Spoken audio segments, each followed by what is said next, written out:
I'm a little used to calling outside your name. রাতটা অদ্ভুত নীরব ছিল।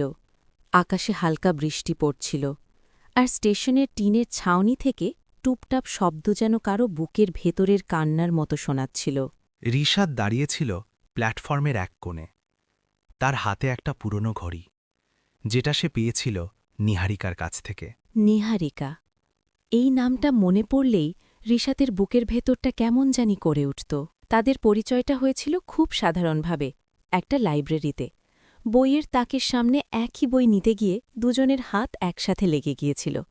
সেদিনের সেই ছোট্ট হাসিটা থেকেই শুরু হয়েছিল তাদের গল্প।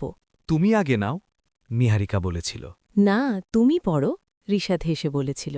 এরপর থেকে প্রায় প্রতিদিনই দেখা হতো, কখনো বইয়ের আড়ালে, কখনো কফির কাপে, কখনো বা শহরের ব্যস্ত রাস্তার ভিড়ে।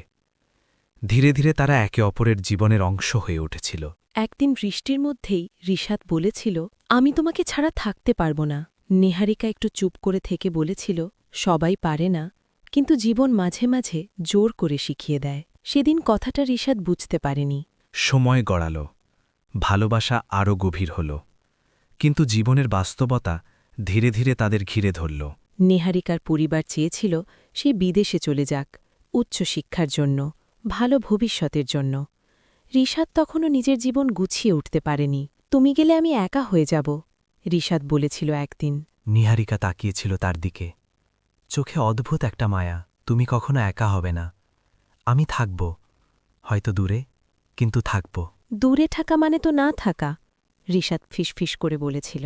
নিহারিকা কিছু বলেনি, শুধু হাসার চেষ্টা করেছিল। আজ সেই দিন, নিহারিকা চলে যাবে, এই শহর, এই স্টেশন, এই মানুষটাকে রেখে। রিশাদ অপেক্ষা করছিল শেষবারের মতো তাকে দেখার জন্য। হঠাৎ দূর থেকে একটা সাদা ছাতা দেখা গেল। ধীরে ধীরে কাছে আসতেই রিশাদ বুঝল সে এসেছে। নিহারিকা সামনে এসে দাঁড়াল। দুজনেই কিছুক্ষণ চুপ।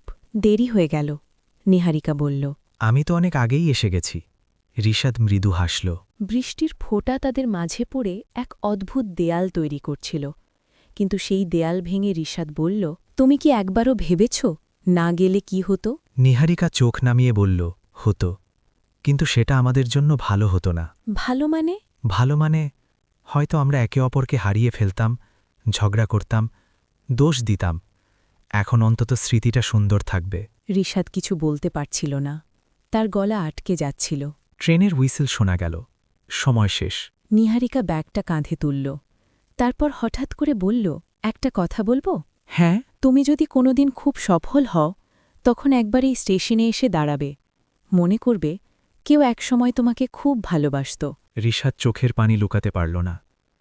আর তুমি? নিহারিকা হালকা হেসে বলল, আমি হয়তো তখন অন্য কোনো শহরে, অন্য কোনো জীবনে, কিন্তু তোমার জন্য একটা জায়গা সব সময় থাকবে।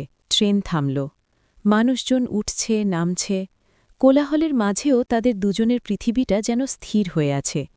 শেষ মুহূর্তে রিশাদ তার হাতটা ধরল। যদি বলি যেও না?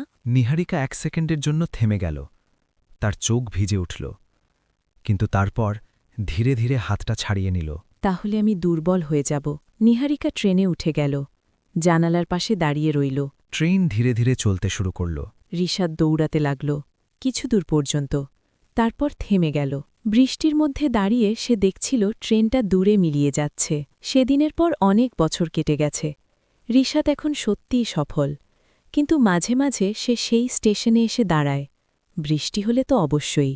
সে এখনও সেই পুরনো ঘড়িটা পড়ে থাকে, আর মনে মনে বলে, কেউ একসময় আমাকে খুব ভালোবাসত।